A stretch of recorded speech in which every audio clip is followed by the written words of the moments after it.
I was enjoying my morning tea in the conservatory, watching the sunrise paint my garden in shades of gold, when I opened the email that would remind a certain young woman why underestimating me was never wise. The subject line read, "Booking cancellation confirmation, Royal Caribbean International. Not modified, not postponed. Canceled." The around-the-world cruise I'd booked to celebrate selling Sterling Consulting after 47 years of building it from nothing into a $30 million powerhouse.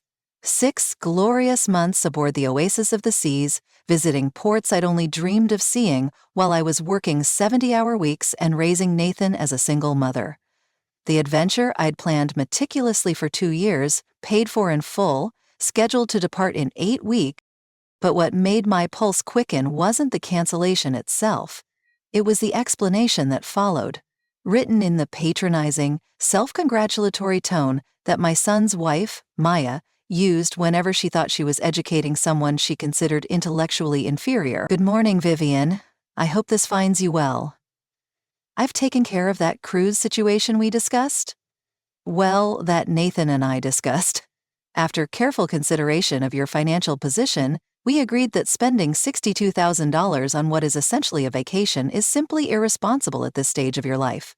I was able to recover most of the funds, though we did lose the deposit. Consider it an expensive lesson in fiscal responsibility. All my love, Maya, my financial position, as if I were some addled pensioner who'd forgotten how mathematics worked. As if $62,000 represented anything more than a rounding error from the sale of a company I'd built with calloused hands and sleepless nights. As if this 28-year-old social media entrepreneur who'd never earned a legitimate paycheck in her life was qualified to lecture a woman who'd negotiated deals worth more than Maya's entire net worth before Maya learned to spell business. But this wasn't about money. It never is when someone declares war on you. This was about territory, about establishing who held real power in this family, about putting the old guard in her place so the new regime could assume control. Maya had fired the opening shot in a conflict she didn't even know she'd started, and she'd made the catastrophic error of believing I'd forgotten how to win. I've navigated enough hostile takeovers to recognize the strategy immediately. The playbook is always identical.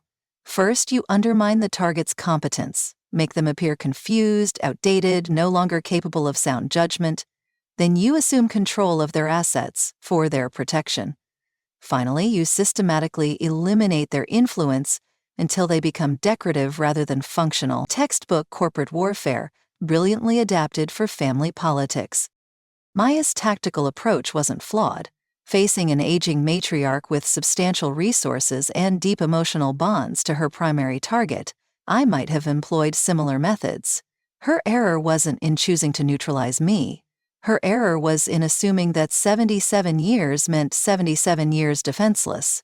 That because I'd voluntarily stepped away from active business leadership, I'd somehow lost the instincts that made me legendary in negotiation circles. I finished my tea, walked to my study, and opened the locked cabinet I hadn't touched in 5 years. Some skills, once honed to perfection, never dull, and some sleeping predators should never be provoked. Maya was about to receive an education in the difference between chosen restraint and actual weakness. The tuition would be steep.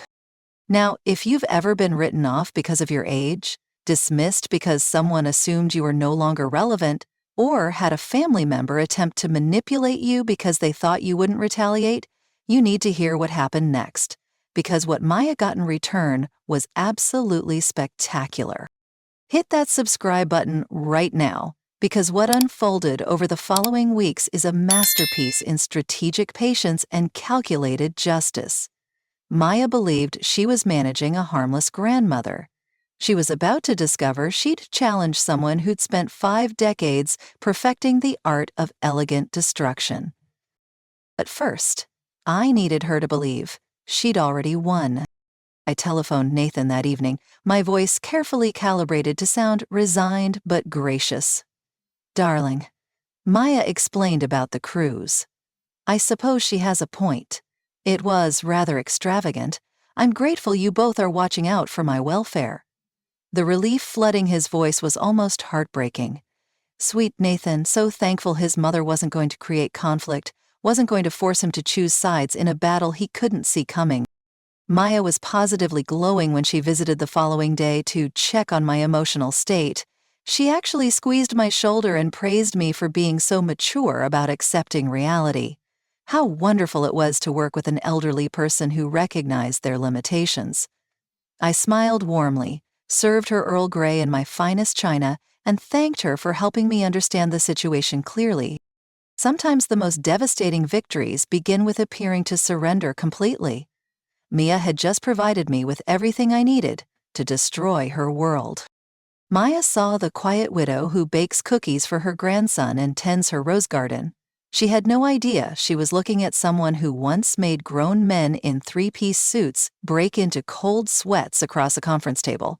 Let me tell you who I really am, because understanding my past is essential to appreciating just how spectacularly Maya miscalculated.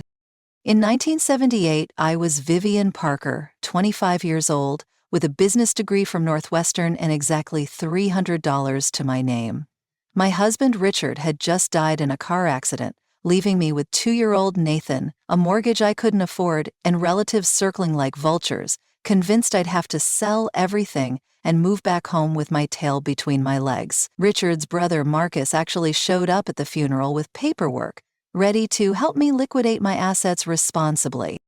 Instead, I took Richard's life insurance money, $35,000, and started Sterling Consulting from our kitchen table, business strategy and logistics consulting for small companies that couldn't afford the big firms.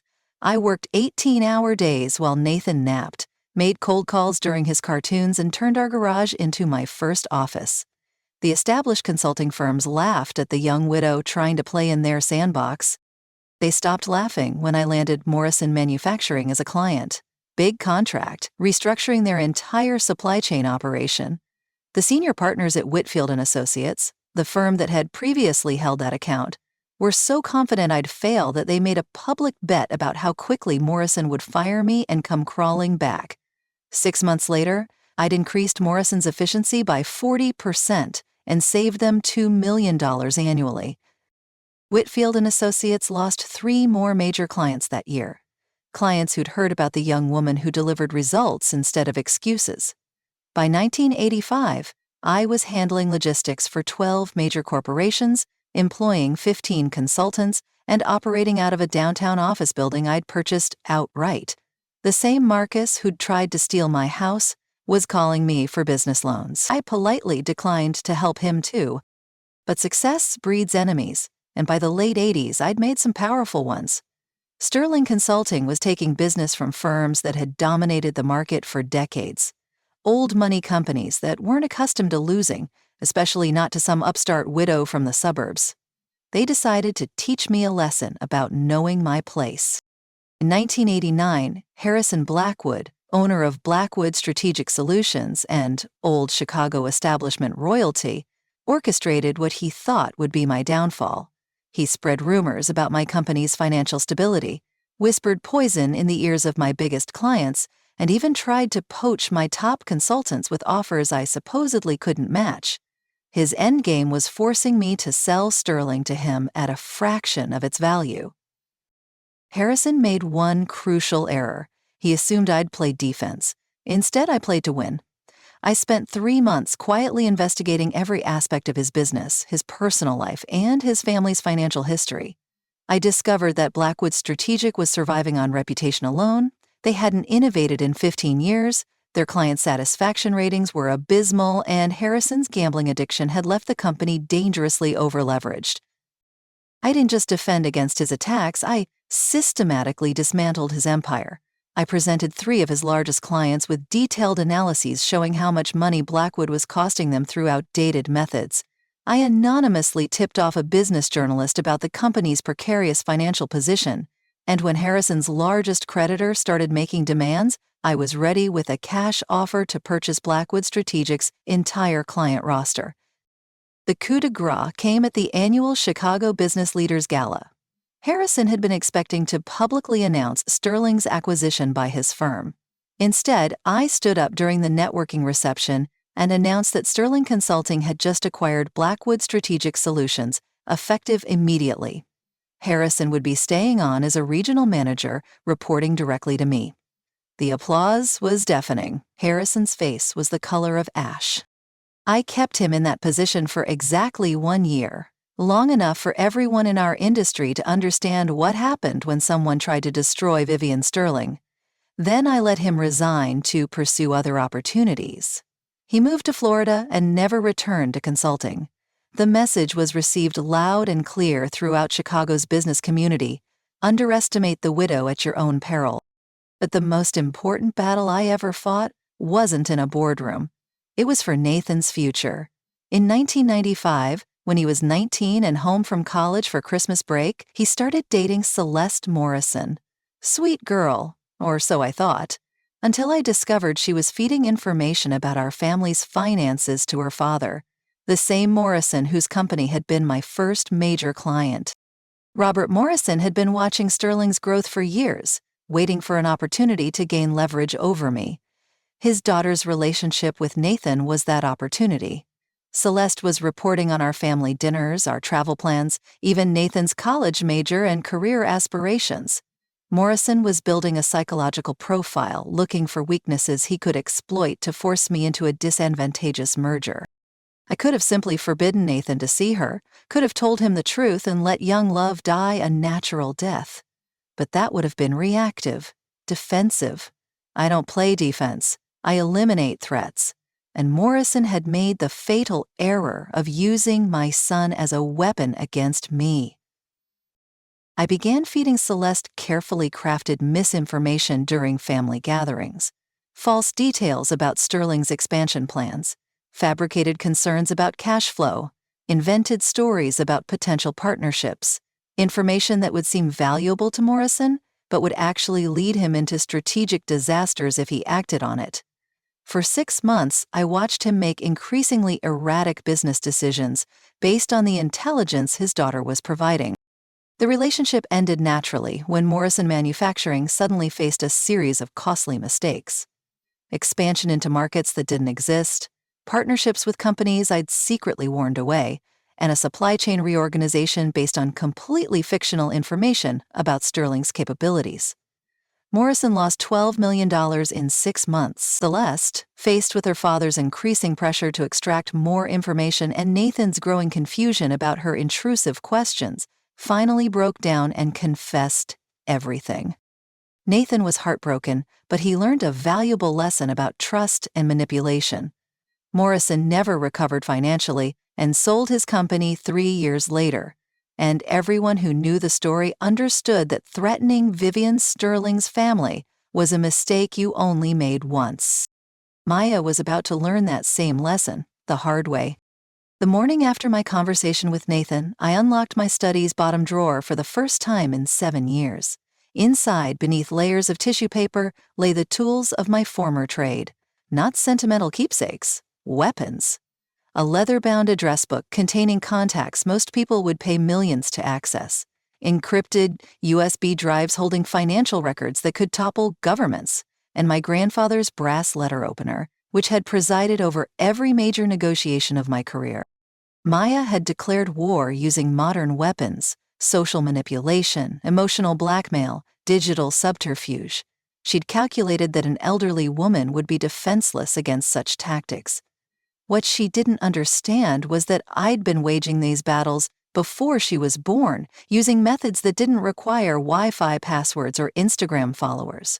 Real power isn't virtual, it's personal, cultivated over decades, and absolutely ruthless when properly applied. I opened my address book to the letter G and smiled. Some relationships, once forged in the crucible of mutual respect and shared victory, never deteriorate. They simply go dormant, waiting for reactivation. Maya was about to discover that retirement doesn't sever professional networks, it refines them. The people in this book owed me favors that had been accumulating interest for decades. It was time to collect. But first, I needed intelligence. Real intelligence, not the amateur hour social media stalking that Maya's generation mistook for research. I needed to understand her completely, her history, her weaknesses, her secrets, and most importantly, her lies. Because in my experience, people who manipulate family members are rarely honest about anything else in their lives.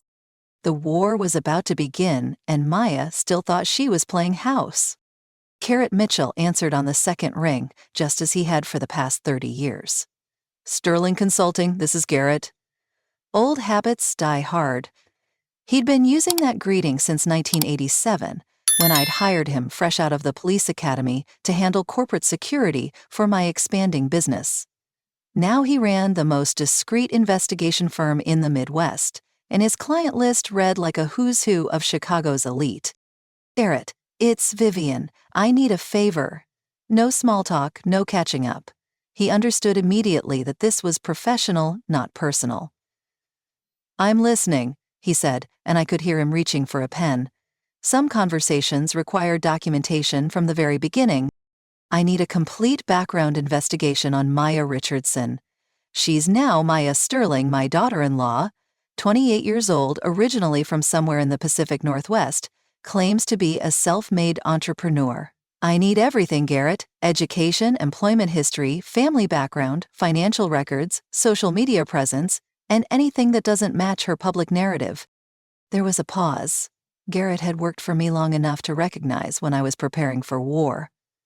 Timeline? He asked. 72 hours for preliminary findings, complete report within 2 weeks, I replied. And Garrett? Discretion is paramount. If this young woman discovers she's being investigated before I'm ready to move, the entire operation becomes worthless. Understood. Should I be looking for anything specific? I considered his question carefully. Focus on inconsistencies between her public persona and documented reality. People who manipulate family members usually have extensive practice manipulating everyone else. If she's lying to Nathan about who she is, she's lying to someone else about something bigger. One more thing, Garrett. If you find evidence of ongoing deception, financial fraud, identity manipulation, anything actionable, I want documentation that would satisfy a prosecutor.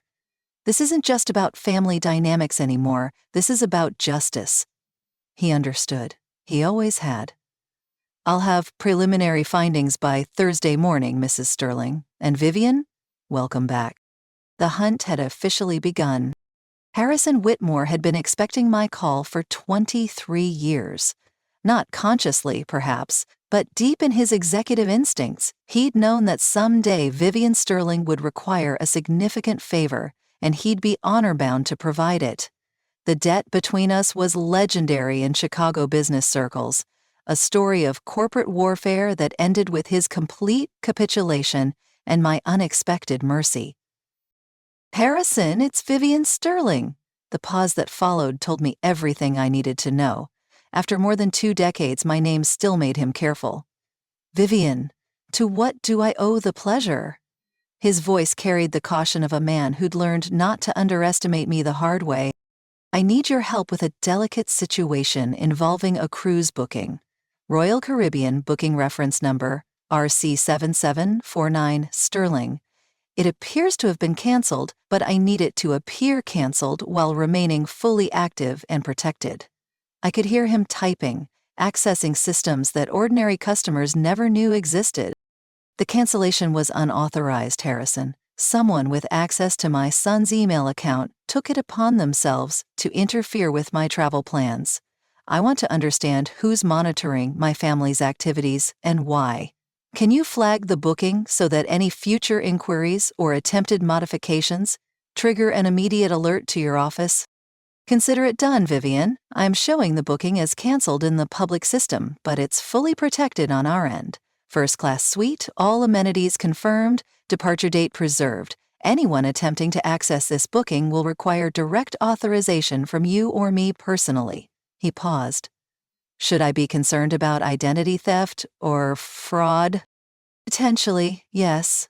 The person who canceled this booking has been making a number of questionable financial decisions on behalf of family members. I'm investigating whether this represents a pattern of unauthorized access to other people's accounts. I let the implications hang in the air. Harrison was smart enough to understand that cruise cancellations might be the least of Maya's problems. Vivian, if you need additional resources, security consultants, forensic accountants, legal support, you know I have connections throughout the industry. What happened between us in '89 was business. This sounds personal. I smiled. Thank you, Harrison. I'll be in touch soon. The trap was being set, piece by careful piece. Julian Park was 26 years old, a digital forensics expert who'd inherited his grandfather's brilliant mind and his grandmother's absolute loyalty to people who'd earned it. His grandmother, Lee Park, had been my closest friend for 40 years. The woman who'd held Nathan when I was closing deals, who'd celebrated every Sterling Consulting victory, and who'd stood beside me at Richard's funeral when the rest of the world was placing bets on my failure. Julian, it's Mrs. Sterling. I need your expertise with a family situation that's become complicated. I could hear him closing a laptop, giving me his full attention. Lee had raised him to understand that when Vivian Sterling called, everything else waited. I need a complete digital profile of someone. Social media presence, online business activities, digital financial footprints, email patterns, everything. But Julian, this needs to be absolutely untraceable. If this person discovers they're being monitored, it could compromise not just my investigation, but potentially my family's safety. Her name is Maya Richardson Sterling. She's my son's wife, and I have reason to believe she's not who she claims to be. I need to understand her real background, her actual business activities, and whether she's engaged in any form of digital fraud or identity manipulation. Her grandmother once told me that family loyalty runs deeper than blood. It runs to the people who've proven themselves trustworthy over decades. I've watched you grow up, Julian. I know your character. What I'm asking requires both exceptional skill and absolute discretion. Can you help me? His response was immediate and decisive. Mrs. Sterling, give me 48 hours. I'll map her entire digital existence, cross-section every claim she's made online, and identify any discrepancies between her public persona and her actual activities. If she's running any kind of con, I'll find it. The net was closing around Maya, and she was still celebrating her victory over a harmless old woman.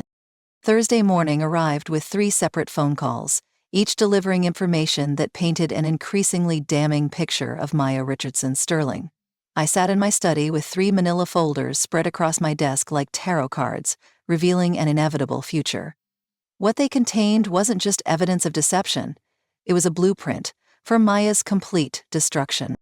Garrett's preliminary report arrived first, and it was devastating in its thoroughness. Maya Richardson, birth name Margaret Rose Richardson, wasn't the self-made orphan she claimed to be. She was the estranged daughter of Patricia and William Richardson, owners of Richardson Maritime Holdings, a Boston-based shipping empire worth approximately $40 million. Far from growing up in foster care, as she told Nathan, Maya had attended Phillips Exeter Academy and Wellesley College, all expenses paid by parents she now claimed were dead. The estrangement hadn't been her choice. According to Garrett's sources, Maya had been disowned in 2019 after being caught embezzling $60,000 from the family business to fund what she called her entrepreneurial ventures. The family had quietly covered the theft to avoid scandal, but Maya was permanently banned from company property and cut off from all financial support. Her parents weren't dead. They were simply dead to her, and she to them. Julian's digital forensics report was equally explosive. Maya's entire social media empire was built on fabricated content. Her successful coaching business consisted of selling recycled motivational quotes to desperate women through a pyramid scheme that was one regulatory complaint away from being shut down. Her claimed revenue figures were inflated by roughly 300%, and her testimonials were purchased from freelance writers on content mills. But the most damaging discovery was her current project, a crowd-funded charity called Second Chances Foundation, supposedly helping other foster children achieve their dreams. Maya had raised $47,000 through emotional videos describing her traumatic childhood, every dollar of which was sitting in her personal checking account, funding her lifestyle while she spun increasingly elaborate lies about program development and success stories. Harrison's report was brief but crucial. Maya had attempted to access my cruise booking 3 additional times since the original cancellation, each time using slightly different credentials. She wasn't just monitoring my finances, she was actively attempting to maintain control over them. The unauthorized access constituted identity theft, a federal crime carrying serious penalties. Maya hadn't just lied to Nathan. She'd built her entire existence on systematic fraud, and now she was expanding her criminal activities to include his family. As I studied the evidence spread across my desk, one fact became crystalline clear. Maya's greatest strength was also her fatal weakness. Her entire identity depended on maintaining absolute control over her narrative. Every relationship, every business venture, every social media post was carefully crafted to support the mythology of Maya the survivor, Maya the success story, Maya the inspiration. But mythologies are fragile things. They require constant maintenance, vigilant protection, and above all, the complete absence of contradictory evidence. Maya had spent 6 years building her false identity, but she'd made one crucial error. She'd done it all in the digital age, where nothing ever truly disappears and everything can be verified. The beauty of my position was that I didn't need to expose her lies directly. Exposure would make me the villain, the bitter mother-in-law who couldn't accept her son's happiness. Instead, I needed Maya's past to find her naturally, organically, in a way that would appear to be simple cosmic justice rather than orchestrated revenge. Patricia Richardson hadn't spoken to her daughter in 5 years, but according to Garrett's research, she'd never stopped hoping for reconciliation. She'd hired 3 different private investigators to track Maya's movements, all of whom had lost the trail when Maya changed her name and moved to Chicago. Patricia didn't know her daughter was married, didn't know she was still running cons, and definitely didn't know she was using their family tragedy, a fabricated family tragedy, to steal money from vulnerable people. All Patricia needed was Maya's current location and evidence of her continued criminal behavior, and I was uniquely positioned to provide both. Not as Vivian Sterling, the vengeful mother-in-law, but as an anonymous concerned citizen who'd discovered discrepancies in a charity's fundraising claims. Maya had spent years perfecting her ability to manipulate strangers through carefully crafted lies. She'd never learned to defend against the one thing that could destroy her completely: the truth, delivered by someone who knew exactly who she really was and had the resources to prove it. The weapon I needed wasn't revenge. It was justice.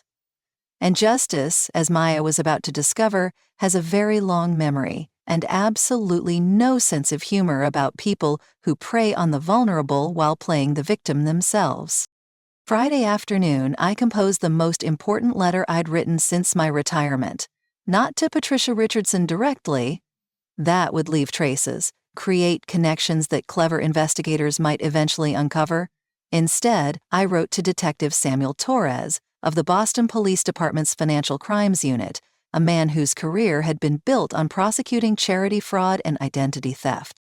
Dear Detective Torres, I am writing to report suspected fraudulent activity by an organization called Second Chances Foundation, operated by an individual using the name Maya Sterling.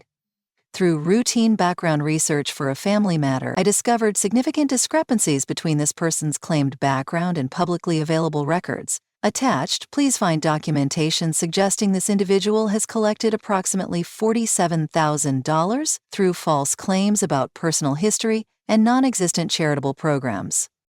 I included Julian's complete digital forensics report, Garrett's background investigation, and copies of Maya's most damaging social media posts. The ones where she described in heartbreaking detail the foster homes that had never existed, and the parents who were very much alive. I also included Patricia Richardson's contact information, noting that she appeared to be the subject's estranged mother, and might provide additional context about the family's actual circumstances. The beauty of this approach was its perfect legitimacy. I wasn't orchestrating a family confrontation. I was reporting actual crimes to appropriate authorities. The fact that this would inevitably lead to Maya's exposure and Patricia's discovery of her daughter's location was simply an efficient use of existing systems. I mailed the package on Saturday morning, using a return address belonging to a mail forwarding service I'd established through one of Garrett's contacts. Detective Torres would receive it Tuesday morning, begin his investigation by Wednesday, and contact Patricia Richardson for background information by Thursday at the latest. Maya had approximately 1 week left to enjoy her carefully constructed fantasy life. 1 week before her past caught up with her, her lies collapsed around her and her criminal activities became the subject of official investigation. 1 week before she discovered that crossing Vivian Sterling carried consequences far beyond anything her limited imagination could have conceived. The trap was set. Maya was already caught. She just didn't know it yet. Maya chose Tuesday evening for what she called her milestone celebration dinner, a live-streamed event from Nathan's dining room to commemorate reaching 50,000 followers on her inspirational platform. She had spent 3 days preparing, transforming my son's home into what she called an authentic space for sharing authentic stories. The irony was so perfect it felt divinely orchestrated. 23 carefully selected guests, including 3 local influencers and a business journalist from Chicago Magazine. Maya had positioned herself as the evening's keynote speaker, planning to debut her From Foster Care to Financial Freedom presentation, the same fabricated narrative she'd been using to steal money from vulnerable women for 2 years. I arrived early, ostensibly to help with hosting duties. Maya was effusive in her gratitude, gushing about how wonderful it was to have Nathan's amazing mother supporting her career. She even asked me to introduce her to the guests, describing me as the perfect example of generational wisdom meeting modern innovation. The words felt like ashes in her mouth by evening's end. Nathan was genuinely excited, proud of his wife's apparent success and thrilled that his mother was finally embracing Maya's career. He kept thanking me for being so supportive, so understanding about the cruise situation, so willing to be part of Maya's special night. His happiness was almost painful to witness, knowing what was coming. At exactly 7:30, as Maya began her opening remarks about overcoming childhood trauma to build authentic success, Detective Torres was arriving at Patricia Richardson's Boston mansion with a warrant and a file full of evidence. The timing wasn't coincidental. Some conversations require an audience, and Maya was about to provide her own. Maya was 37 minutes into her presentation when the doorbell rang. She was describing in vivid detail the foster home where she'd supposedly spent her 15th birthday, alone, forgotten, but determined to rise above her circumstances. The live stream chat was overflowing with heart emojis and messages of support. Her performance was flawless, compelling, and completely fraudulent. I answered the door, knowing exactly who I'd find. Patricia Richardson stood on Nathan's front porch like an avenging angel dressed in Armani. 71 years old, silver-helmed, and radiating the kind of quiet authority that comes from 5 decades of running a maritime empire. Behind her stood Detective Torres and a woman I didn't recognize, later identified as Sarah Chen, an investigator from the Illinois Attorney General's office. "Good evening," Patricia said, her voice carrying the crisp authority of old Boston money. "I'm looking for Margaret Rose Richardson. I believe she's been using the name Maya Sterling." Her eyes swept past me into the dining room, where Maya's voice could be heard describing the social worker who'd supposedly changed her life. "I'm afraid there's been some mistake," I replied, loud enough for the dinner guests to hear. "There's no Margaret here, only Maya, my daughter-in-law. She's currently speaking to some business associates about her charity work." Patricia's smile was arctic. "Yes, I'm familiar with her charity work. That's precisely why we're here." Maya's voice faltered mid-sentence when she saw the group at the door. The live stream was still running, capturing every moment as the color drained from her face. She tried to recover, telling her audience there was just a small interruption and she'd be right back, but her hands were visibly shaking as she reached for her phone. "Hello, Margaret," Patricia said, stepping into the dining room with the casual confidence of someone who owned whatever space she occupied. "Or do you prefer Maya now? It's so hard to keep track of your various identities." The silence that followed was absolute, 23 guests, 3 cameras, and 1 live streaming phone all focused on Maya's face, as she realized her carefully constructed world was about to collapse. Detective Torres stepped forward with his badge and a folder thick with evidence. "Ma'am, we need to discuss some irregularities in your charitable fundraising activities." What happened next was the most beautiful deconstruction I've ever witnessed. Patricia Richardson didn't shout, didn't create drama, didn't indulge in emotional outbursts. Instead, she delivered a surgical dismantling of Maya's entire fabricated identity with the precision of a master prosecutor presenting evidence to a jury. "Ladies and gentlemen," Patricia addressed Maya's guests with perfect composure, "I apologize for interrupting your evening, but I believe you should know who you're actually listening to. This woman is my daughter, Margaret Rose Richardson. She was not raised in foster care. She attended Phillips Exeter Academy. She's not an orphan. Her father and I are very much alive, and she's not a self-made success story. She was disowned 5 years ago for embezzling money from our family business." Maya tried to interrupt, stammering something about mistaken identity, but Patricia continued with relentless efficiency. "Detective Torres, would you mind sharing what your investigation discovered about the Second Chances Foundation?" The detective opened his folder and began reading from Maya's own social media posts, contrasting her claimed background with documented evidence of her real childhood. The business journalist was recording everything. Maya's live stream audience was growing by the minute as word spread through social media. Comments poured in from people who donated to her fake charity, demanding explanations. The 3 local influencers were already distancing themselves, claiming they'd had concerns about Maya's story but hadn't wanted to be negative. Nathan sat frozen in his chair, watching his wife's entire identity evaporate in real time. I could see him processing each revelation. The lies about her childhood, the fabricated trauma, the stolen money, the fake charity. Everything he'd fallen in love with was being systematically proven false by people with badges and legal documents. Maya made one final, desperate attempt to maintain control. She accused Patricia of being an abusive mother, claimed the embezzlement charges were fabricated revenge, insisted that her charity work was legitimate even if her background was enhanced for marketing purposes. But Sarah Chen from the Attorney General's office had Maya's bank records, showing every dollar of charity donations flowing directly into her personal accounts. The evening ended with Maya in handcuffs, charged with wire fraud, identity theft, and charitable fundraising violations. Her live stream had been viewed by over 15,000 people by the time the police shut it down. The video was already being shared across multiple platforms, ensuring that Maya's humiliation would be preserved in digital perpetuity. Nathan looked at me as the police car pulled away, his face a mixture of betrayal, confusion, and dawning realization.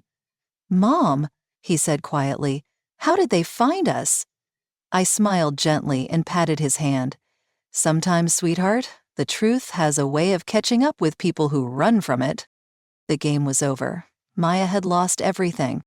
I'm sitting on the private balcony of my first-class suite aboard the Oasis of the Seas, watching the sunset paint the Mediterranean in shades of gold and crimson. The same cruise Maya tried to steal from me, departing exactly as scheduled, with every amenity I'd originally booked. The irony tastes sweeter than the champagne in my hand. Nathan joined me for the first 2 weeks, needing time away from Chicago while the media circus around Maya's arrest finally died down. We spent hours talking, really talking, for the first time since he'd gotten married. He apologized for doubting my judgment, for allowing Maya to manipulate him into questioning my decisions. I told him what I've always told him: love makes us vulnerable to people who know how to exploit kindness. He's back home now, rebuilding his life with a wisdom that only comes from surviving betrayal. The divorce was finalized last month. Maya signed the papers from her federal detention facility where she's awaiting trial on multiple fraud charges.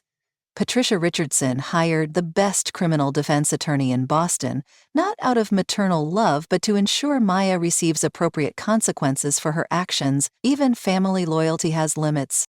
Maya's social media empire collapsed within hours of her arrest. The Second Chances Foundation was dissolved by court order, and the $47,000 she'd stolen was returned to the women she'd defrauded. Her MLM scheme fell apart when her arrest made national news, and dozens of her victims came forward with additional complaints. The woman who thought she could manipulate a harmless elderly grandmother is facing 12 years in federal prison. But the most satisfying outcome wasn't Maya's downfall. It was Nathan's education. He learned to recognize manipulation, to value substance over performance, to understand that real love doesn't require you to question your family's wisdom or surrender your financial autonomy. These are lessons that will serve him well when he's ready to love again. I have 3 more months of this cruise ahead of me. 3 months to visit ports I've dreamed of seeing, to meet fellow travelers who've earned their adventures through decades of hard work, to finally enjoy the rewards of a life well lived. Maya thought she was canceling an old woman's frivolous vacation. Instead, she gave me the most satisfying victory of my entire career. People often ask me if I feel guilty about destroying Maya's life so completely. The answer is simple. I didn't destroy anything. I simply revealed what was already there, a foundation built on lies, exploitation, and criminal behavior. Maya destroyed herself the moment she chose fraud over honesty, manipulation over genuine connection. A master doesn't seek revenge out of anger or wounded pride. They administer justice out of necessity to protect others from predators who mistake kindness for weakness. Maya wasn't just lying to Nathan, she was stealing from vulnerable women, exploiting their dreams of success to fund her lifestyle. Stopping her wasn't revenge, it was civic duty. The old rules still apply, regardless of what the digital age might suggest. Character matters, truth endures, and those who build their lives on deception will eventually face consequences, usually delivered by someone they underestimated. Maya learned that wisdom doesn't diminish with age, it sharpens, becoming more precise, more patient, and infinitely more dangerous to those foolish enough to test it. Some battles are won not through force, but through patience. Maya never stood a chance. Watching Maya's entire world collapse in a single evening taught me something important about the digital age we're living in. These young people think they've invented manipulation, that their social media schemes and emotional blackmail represent some new form of power. They have no idea they're using crude tools to play a game that my generation perfected decades ago. I'm curious about your experiences. Have you ever dealt with someone who tried to manipulate you because they thought age made you vulnerable? Maybe a family member who attempted to control your finances, or a neighbor who assumed you wouldn't fight back against their schemes? Share your stories in the comments below. I read every single one, and I love hearing how others have handled people who mistake wisdom for weakness. And if you enjoyed watching Maya learn that crossing the wrong grandmother can be a life-altering mistake, subscribe to this channel right now, because I have 47 years of stories about people who thought they could outsmart experience, and trust me, every single one of them learned better. Until next time, remember, never underestimate someone just because they've chosen to be gracious. Sometimes the most dangerous people are the ones who smile sweetest while they're planning your downfall.